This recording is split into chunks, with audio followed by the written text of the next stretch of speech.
Whether you've been here before or you never left, don't let your time slip away. It's the worst kind of theft. You don't get any return sitting, wallowing in shame. It's time to put in work, bringing greatness to your name. It takes focus and dedication. We're not talking about luck. We gotta keep moving forward. Welcome to Coming Unstuck.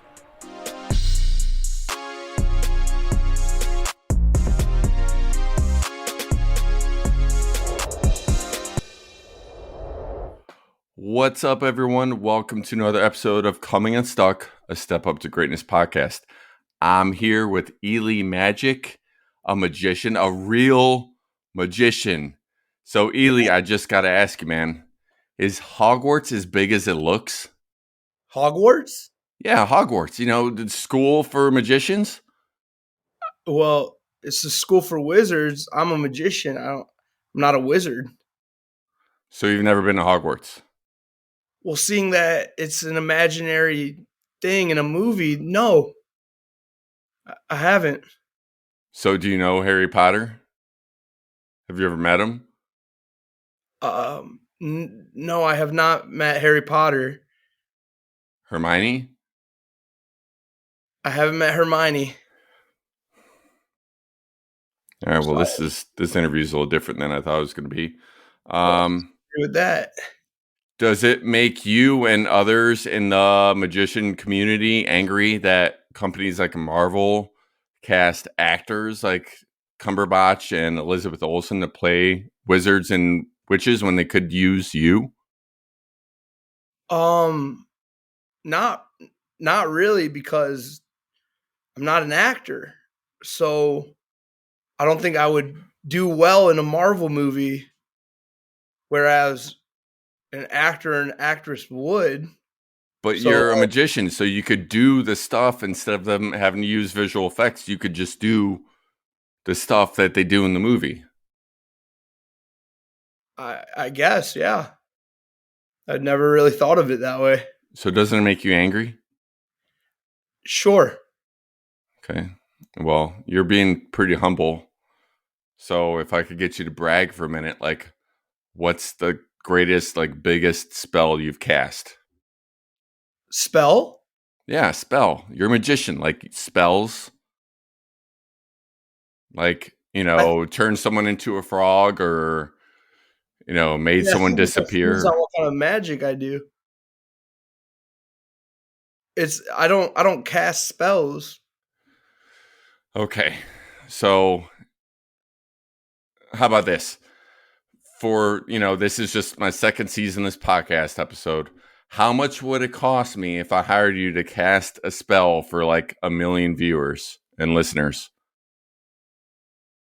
I can't cast spells, but let's do I'd do it for $10,000.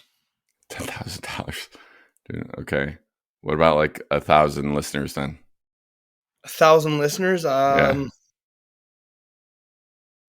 It's a long shot, but maybe $1,000. That's better. We're gonna have to keep going down.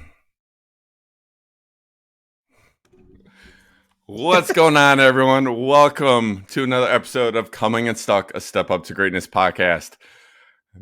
Here with me today is the great Elie Magic, Elie the magician. We are having a little fun there. Thank you for being such an awesome sport. As I was telling you before we start rolling, Elie, the purpose here of Coming Unstuck is to help people get past that feeling of being stuck, whether it be in their mindset, their health, their career, even their relationships. And you and I had the pleasure of meeting just over a week ago, and you were doing a act for a company Christmas party, and it was awesome having you there, man. So I'm really excited to talk to you today. So thank you again so much for taking this time today. Of course. What did you think of the performance? I gotta be honest, man. Like, when it first started, like, and you were telling us, like, yeah, I'm 21. I've been doing magic since I was 4. I was like, I mean, some of our guys are younger guys, but then we have some older guys, and I just turned 40 this past year myself, and something like, really? They hired a magician? Like, okay, all right, let's see how this goes. But you hooked us all in, man. Like it was such an awesome performance. I just loved some of the reactions. Like at one point, we had those two guys run out of the room because they couldn't believe what happened. And you had such humor. You delivered right on point and stuff. And it was a great show. And so I knew Thank immediately after you were done, I'm like, I got to talk to him about being on my podcast. Yeah, I appreciate got to it. learn more about this guy. Thank you for having me, dude. I'm very honored to be here.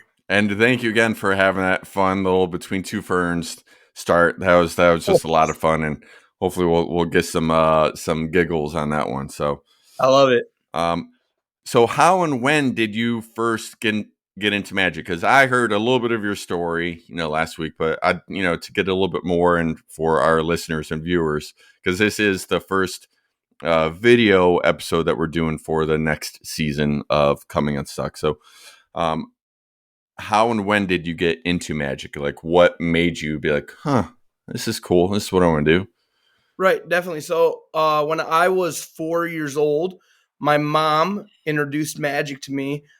She just gave me a gift, and it was a small purple tin can with 4 balls, 3 cups, some string, a magic wand, and a deck of cards and some instructions. I was 4 years old, so I didn't know how to read well at the time. So my mom would read the instructions to me, and I would learn that way. Hmm. And I would show the adults in my family the magic tricks that I had just learned, and they would act as if I was Houdini. Hmm. They would, even if I got their card wrong or messed up the trick, they would run out of the room. They would freak out, and it basically built my confidence and made me want to continue my journey with magic. So I practiced magic every day, 6 hours a day until I was 13. Wow. 9 years of being single, essentially, and that's it. That's my story, man. So you said that's from 6 till you were 13, 4 years old to 13 years old. 4 Yeah. years old to 13 years old, and talking about being single, like that's great for Oh yeah. back then. What about growing up then? Like, what was your childhood like? Since you were a magician, were you getting into trouble? Were you a class clown? Were you a teacher's pet? Were you making the teachers laugh? And were you still doing like getting into sports and stuff, or were you kind of on the outliers of everything?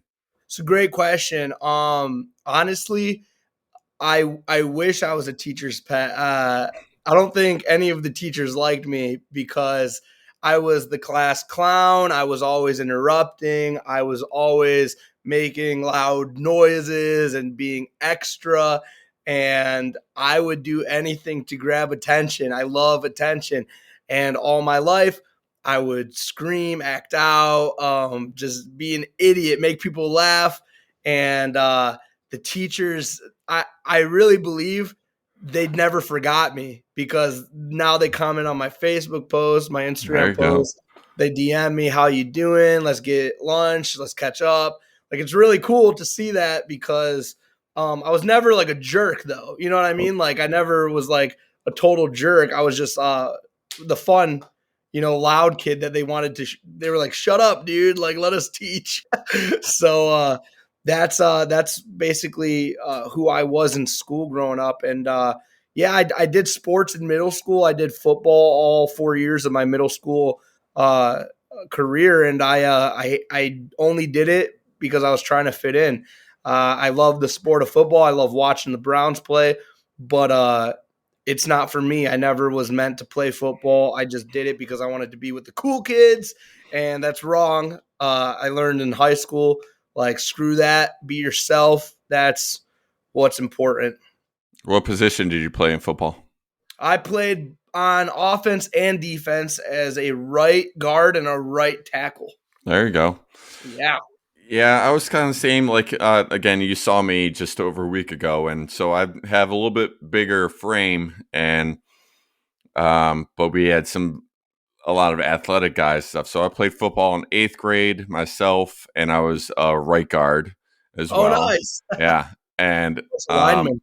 and then then in ninth grade, I switched and actually ran cross country because a lot of friends I made towards the end of eighth grade ran track, and then I got into it and ran cross country. And then my middle brother was a high school senior when I was a freshman, so he played football. But then after he graduated, my parents were like, "Well, who are we going to watch play football now?" So I kind of felt pressured to go back to football. Right. Yeah. So I started out the summer doing the 2-a-days with the football team again, which was actually kind of cool because, again, given away my age, this was like one of the years that the Browns had left and had first moved to Baltimore. Oh, So, and gotcha. we were in Berea, is the high school, and so it's now Berea Mid Park, but we actually got to use the Browns training facility for our 2-a-days Wow. in the summer. That's And amazing. yeah, so it was pretty cool. And so I wanted to play linebacker, but they kind of made us like for the 2 days, morning you had to do offense, afternoon you had to do defense, or flip flop. So defense, I was trying to make as a linebacker. Offense, I'm like, well, we got running backs, we got tight ends. Like, I'm not gonna be a quarterback. Whatever, Right. I'll do line. Fine, I'll be offensive line. And I guess it was a gift and a curse that I happened to use my knowledge of, okay, it's all about leverage and getting lower. And I was actually doing really good, like better at being a lineman than I was in the defensive part and being a linebacker. And they kept praising me. I'm like, no, I don't want to play line. No, like, stop it. No. And I ended up like, you know what? I don't want to do football. Yeah. So I didn't even make it to the season. I went right back to cross country and stuff. Gotcha. So, Crazy. but yeah, but man, playing guard and running those pulling trap plays, and we're the pulling guard and you're lighting up the dude that has no idea Oh you're yeah. coming. Oh, I love that. It was fun, man. It was a good Yeah, it time. was.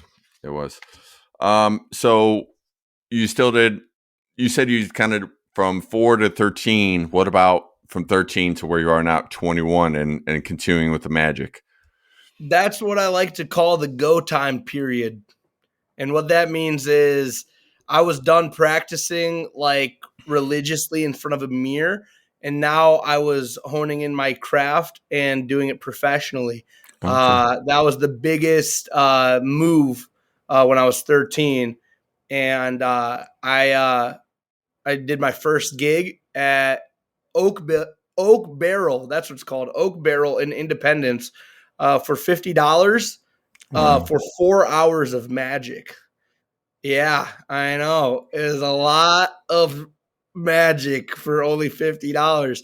But I was 13. I was trying to, get my foot through the door. And nevertheless, that's what happened. When I was 16, I met my mentor, who's my best friend in the whole world, Rick Smith Jr. And we've traveled the world together. We've done some cool things. I've been to 11 countries, 25 states. Since then, I'm still in the go time period. I'm not going to be out of the go time period until I'm the greatest, the GOAT. And until then, that's after go time. We call that fun time. And Okay. I was so I was wondering what the next phase was going to be, since you're in go time, but you're trying to become the goat. So I was wondering if yes, that's at time or just, to finish that word. But fun time, I like and that. don't get me wrong. Like, you can have fun in the go time period, but realistically, there's a lot of work to be done, and we're just getting started. Right on. So So you mentioned your mentor Rick Smith Jr. So I'm guessing he's a magician as well. he is, yeah, and he's a 4-time world record card thrower. Wow. Yeah, he Like, could throw a card very fast. dang. Okay. I didn't even know they had competitions. I mean, I've seen like for thrown into like watermelons and Yeah. stuff like that, but I didn't know they were timing that. So that's pretty cool. What about aside from Rick, like other magicians you grew up idolizing and kind of following? And what about other magicians now that you kind of watch on the bigger stage? Yeah, definitely. David Blaine was always a huge one. Chris Angel was always a huge one. I used to watch VHS tapes of The Masked Magician, which was such a ridiculous show because they would reveal magic tricks that only costs the small amount of $1 million to build a set like that. Wow. They'd be like, in today's episode, we're going to teach you how to saw an elephant in half and bring it back together and then make 2 Ferraris disappear. And I'm over here like, 7, 8 years old watching these VHS tapes. And I'm like, I can't afford even any of this set, not even a little bit. And so I would watch that show, and that was a big thing for me, because I knew how all the tricks worked. I would just dream about being the guy that one day gets to handle those props and work with them. And obviously I do now. I'm able to handle big stage illusions and cool things like that. We have illusions for our Magic Gives Back tour that are created by David Copperfield's guys, who makes his illusions. And it's really amazing, just like looking back, seeing the people I did idolize and seeing now who's still there. David Blaine's definitely still there. Yeah. I have mutual friends of David Blaine. I would love to meet him. Same with Chris Angel, still up there. But then, there's guys that I'm not going to name that were once in my idolization, but then I met them and they're not in my Right. what I'm saying? Your hierarchy. Yeah. There's a saying like never meet your heroes for a reason and stuff. And yeah. I mean, it's sad when the people that you look up to aren't what you think they are. It's not all of them. Oh, yeah. It's just, it happens. So, but it's good, to know for you guys that David Blaine, he's always, I still look up to him. I think he's a mad genius in magic. I think he's far greater than the magicians that people idolize today. But unfortunately, I'm coming for you, David Blaine. Oh, there you go. That's the fired. thing. Shots fired. I'm not number 2. You know what I mean? I'd say to this day, I'm the number 1 magician on earth, and I proudly believe that. And we're going to work until everyone else believes it too. I saw that on your website. I see that you're still building it back up, but I saw at the top there, like ranked number 1 in the world. I'm like, I wish you saw my website 2 days ago when it wasn't completely under construction. It looked pretty nice. No, I know how that is. I a few years ago was trying to really get more into the speaking circuit and had just been hired for a networking event in downtown Cleveland, and like, all right, well, we need like some headshots for you. We need like your website and all this information stuff. And like, I literally was doing the same thing. Had just started tearing down my website to build it back up. Yeah, and I, like you, I saw you were using WordPress. Like, I had no idea what I was doing on there. Like, my brother helped set up my website the first time. Yeah. And so I would be on WordPress for hours trying to figure out how to do one thing. I would call my brother and like, dude, this is what I'm trying to do. Boop, boop, boop, boop, boop. 15, 20 minutes later, he'd have done. I'm like, what am I doing wasting my time with this? Like, dude, I'm not sponsored by WordPress, but they're amazing. If you could, I've talked to a lot of professionals and they say that WordPress is the best website builder. So I'm excited to be using it. It's just a lot of intricate stuff. I coded my other websites in the past. I'm happy to switch over and use WordPress now. But it is very complicated. Yeah. So. Well, and that's the thing is, I think depending on the level of membership or however you want to pay your subscription to it, depends on how much you can really do with it. Because I think I was at like a base level. And so I would go around looking at like the different themes for my website. Yeah. Like, oh, that looks awesome. Like, boom, I know exactly what to do. And I get there and it's like, well, no, you have the dumbed down version. Like, you can only do something like, and plus the other thing I know with WordPress, I'm not trying to knock WordPress. I'm just saying I'm like a novice and stuff. And like a lot of the stuff, like from what I understand, anyone can code for WordPress and put their themes up there. Yeah. But with like, I switched my website to Wix because for me, it was easier for me to manage. Yeah. I'm not sponsored by Wix either, so I'm not. But knowing that it's all created and worked from the same place and Yeah. stuff, and it's their people, so you're not gonna like some of the people that could create themes on WordPress can also put viruses in there to get into Yeah. your stuff. Like, I'm like, I'll go with the Wix, and I've been pretty happy there. Good, Uh, dude. but I'm looking forward to seeing your website. I've been kind of rooting around your Instagram and stuff, and seeing what you've been doing there. So Good. it, it's all good. It's all good. Um, Now you mentioned watching those past shows like The Masked Magician and stuff like that. And kind of you mentioned knowing how they do some of those illusions, everything. So do you watch these other like illusionists and magicians like and kind of judge them like on like Penn and Teller's like you can't fool me or whatever. I forget the name of it. It's like you fool us or something like that. Penn and Cool. Teller. Yeah. Yeah, fool us. I Do you like sit and watch and be like, dude, I know how he did that. I know how he did that like pretty easily, or does it take some thinking for you to figure out? Honestly, like I don't watch any of these shows, Mm, but like people will send me, like magician friends of mine will send me mutual friends that have been on the show, which is incredible. And I'll watch their performance and I don't even try and figure it out, even though most of the time I have an idea of what they're doing. mm-hmm. Uh, I enjoy watching magic like a Right. lot. I love watching magic shows. As crazy as that sounds, like if I could sit in a in-person magic show uh in Vegas or wherever, I will, because I thoroughly enjoy being entertained, and I try to stay away from work. I like to enjoy, so I never really try and like break down what they're doing unless we're having a magic jam with other magicians and we are trying to figure out certain methods and this and that. But not really. Honestly, I just try and enjoy it, because when I show magic and people want to figure it out so bad and they're like, tell me how you do that, I'm like, just enjoy it, like Right. don't ruin it. Just Yeah, let it, you had to do that a couple of times last yeah, week, so just enjoy it. I know. So that's cool. So what about you just mentioned magic jams again, things that I didn't know existed and stuff. That's cool. Like, does that happen at Hogwarts? I'm just it does. kidding.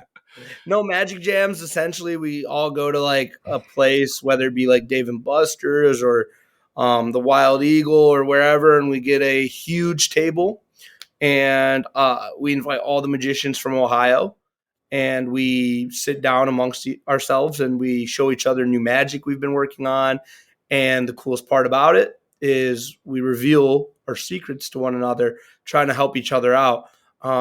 So I've learned quite a lot from magicians who aren't even necessarily performers, because some magicians are, there's magic makers, and they'll come to Mm, these magic jams and they're very introverted. They're not an extroverted personality where they can go and perform, but they will sit at home and hone their craft and do magic and create new variations of old classic tricks, and then they'll bring it up to the magic jams, and they're not nervous around other magicians, so we'll get to see them perform and learn some of those tricks. And it's just really cool. It's beneficial. It's like a networking event. It's good to see your old magician friends. Shout out Nick Popa, who is an incredible performer and magic maker from Columbus. what up, Nick? Um, Nick, I love Nick Popa, dude.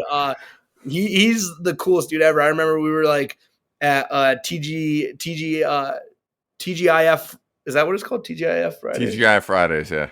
Yeah, it was If so it's sick. F Fridays, you're adding an extra F. It's Yeah, TGIFF. TGI Fridays. Yeah, yeah. And we went there, and he's like, dude, look at this dollar. It just vanishes. And I'm like, whoa, where did it go? So, yeah, dude, it's really cool. Awesome.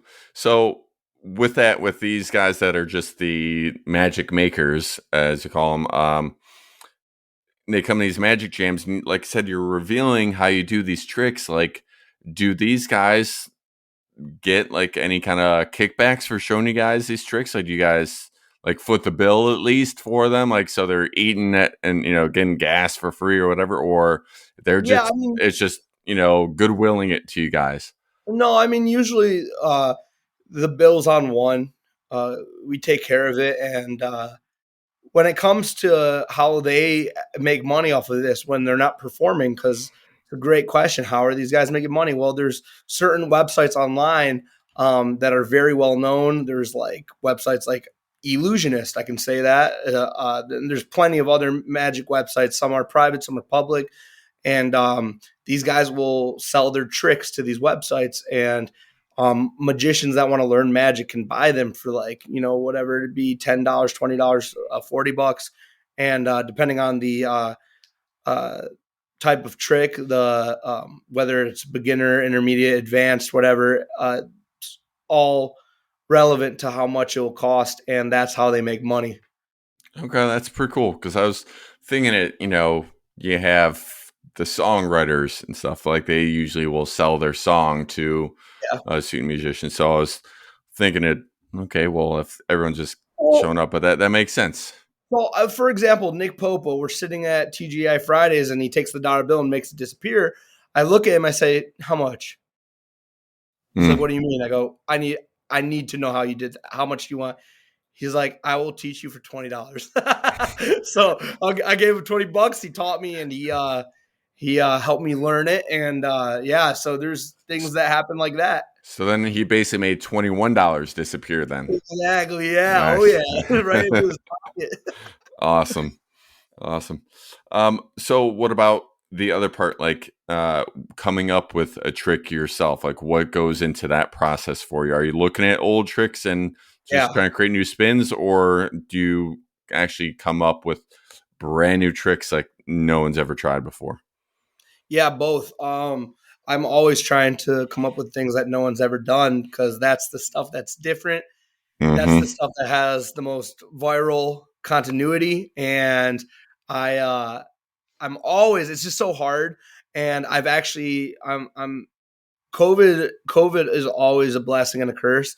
But with COVID happening, and you guys were actually my last show for the season. All my shows in January got canceled, which Oh, was a bummer.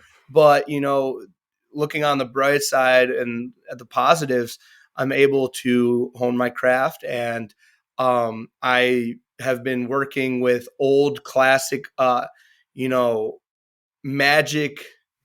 Um, like ideas, and I've been messing with these magic ideas that are from the 1930s, 1940s, and I've been putting them into my style of performance, and also working on all kinds of new styles of mentalism, which is pretty cool because that's an interesting way to make your own tricks when you take an old magic trick from the 30s, the 40s, and then you mix it with something that you learned or created from now in the present, and you combine them. And that's what I've been doing.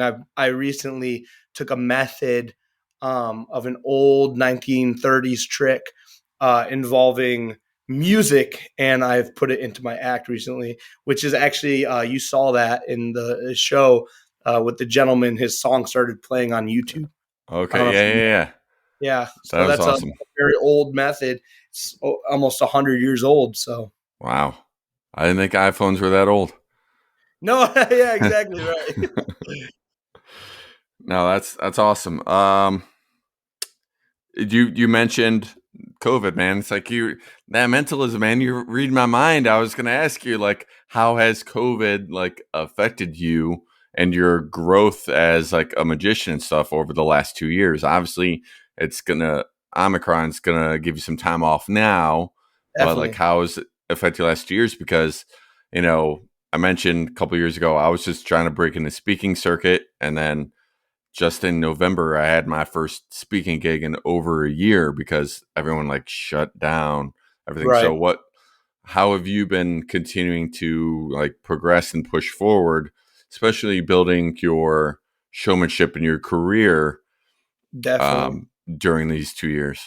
Well, honestly, I think that every I learned this from a very young age. When I started performing tricks on social media and growing that platform, I learned that with every bad thing, there's a blessing in disguise. And I'm glad that that stuck with me for a long time.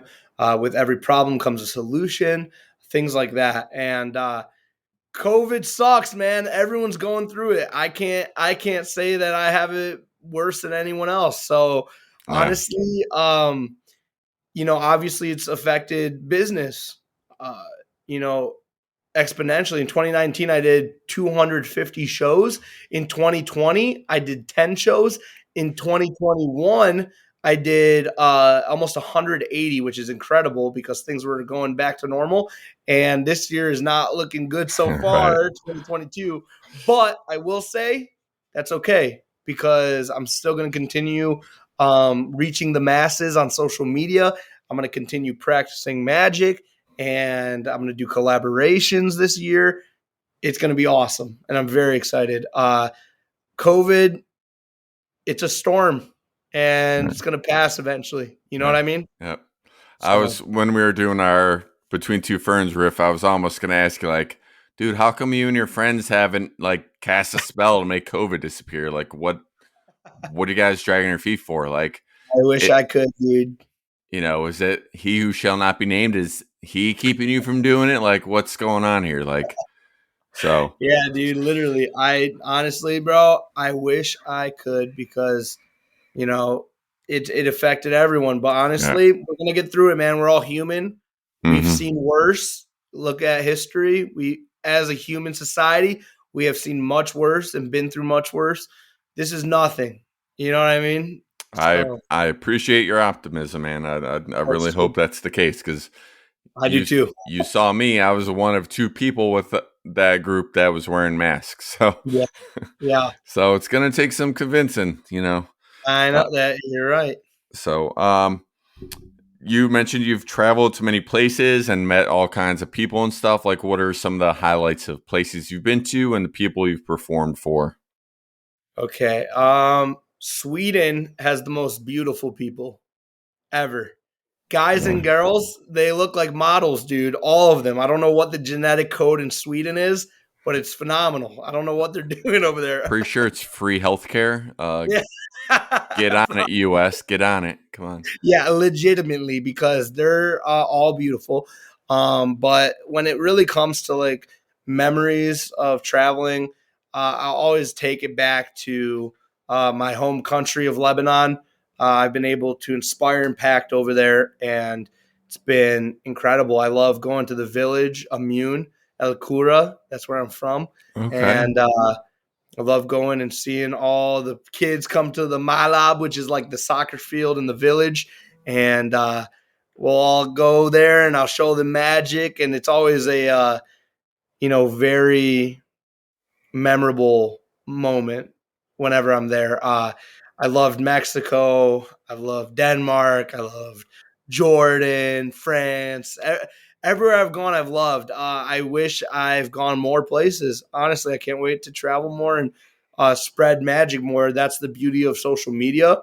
I'm so glad I was born in the time that I was born in because social media has allowed me to reach far more people than any magician in the 1920s, like Houdini would be able to reach. So this is incredible time we're living in. That's awesome, man. Let's see.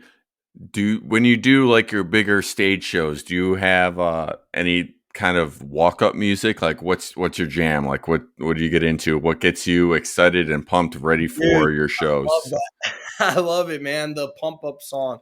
Yeah, we play pre-show music in the auditorium. We'll play like Feels Like Summer by Weezer. Okay. Weezer. And we'll play I Got a Feeling and really like upbeat songs for the audience. But honestly, I'll be in the back like earbuds in, Black and Yellow, Wiz Khalifa blared. That's my walkout song, dude. There you go. There you go. Even though you're Browns fan, Yeah, no, I know. That's the only problem with that song. But you can other do than some that, Machine Gun Kelly or something, man. Like, oh, dude, I listen to Machine Gun Kelly. I listen to all kinds of Cleveland-based artists. Kid Cudi. I listen to just literally anyone I could find. There's so many new artists as well from Cleveland who are upcoming. So shout out Cleveland. Woo! That's what's up, Dog Pound. Although it looks like we're not gonna make the playoffs after Kansas City blew it, but hey, so that's all right. There's always next year is our motto here in Cleveland. You know, my buddy Jared is with me today, and he FaceTimed me. Was it that game, bro? The Kansas City game, where he should have took the timeouts. Raiders. But dude, it was so sad. Like, yeah, I was sad. He was sad. Go Browns for life. I always have hope. This whole season, I was like, we're going to the Super Bowl. But slowly, it was like, we're going to the Super Bowl. So sad. Yeah. It's all right. We'll figure it out. I'm sure we'll figure it. Stuff. So what's got for? Well, let's. I heard you got a trick for me. You want to do a little magic for those that are gonna watch the video podcast? So check this out. For the video podcasters, I have a deck of cards in my hand. Okay, I'm not letting it leave this screen. I'm gonna keep it right here in view. All right. You can see it. Got it, man. Got it. I want you to name any card, not an easy card like the Ace of Spades. Okay. Well, man, you just took my one. I know you're thinking of that. All right, got it. All right. For the first time ever, name your card. Queen of Hearts. The Queen of Hearts, are you sure? Yeah. What if I told you that there is one card, when I open the deck and pull it out, it's the Queen of Hearts? And say you're bullshitting me. Dude, look, I'm going to open it up. Look what actually comes out. He pulled out a Queen of Hearts. And there's no other cards in that. There it is. No, there's okay. It's the front. It's the front card. Like, man. Okay. Hearts. All right. Pretty cool. I know what it was because you had me talking about my wife in our text messages leading up to it, so you knew she was gonna be in my head. Like, you, man. You're full of it. Yeah. You hoodwinked me, dude. You hoodwinked me. Like, man, you're so funny, dude. Are you sure you don't know Hermione? Like, for real? I don't. I'm sorry, dude. No, I'm sorry for you, man. It's no, dude. Like, this has been such fun. I'm glad you're representing Cleveland. My wife is her family's Lebanese or origin and stuff, so she'd be proud of you. I came home and told her, like, hey, this dude was hilarious. Oh, that was the other question. I did have one more question to ask you. So your stage presence was phenomenal. You're awesome. You were hilarious. You had great humor, timing. Aside from magicians, do you study like comedians as well? Because I know there are some like mixes of some like Piff the Magic Dragon and stuff. Like he cracks me up and stuff. So yeah, Piff, Tape Face. I study Sebastian Maniscalco, Jim Carrey. These are all people I literally watch their Netflix specials, their movies. Anything and everything that I can, I study comedians because I love to involve comedy into my routines.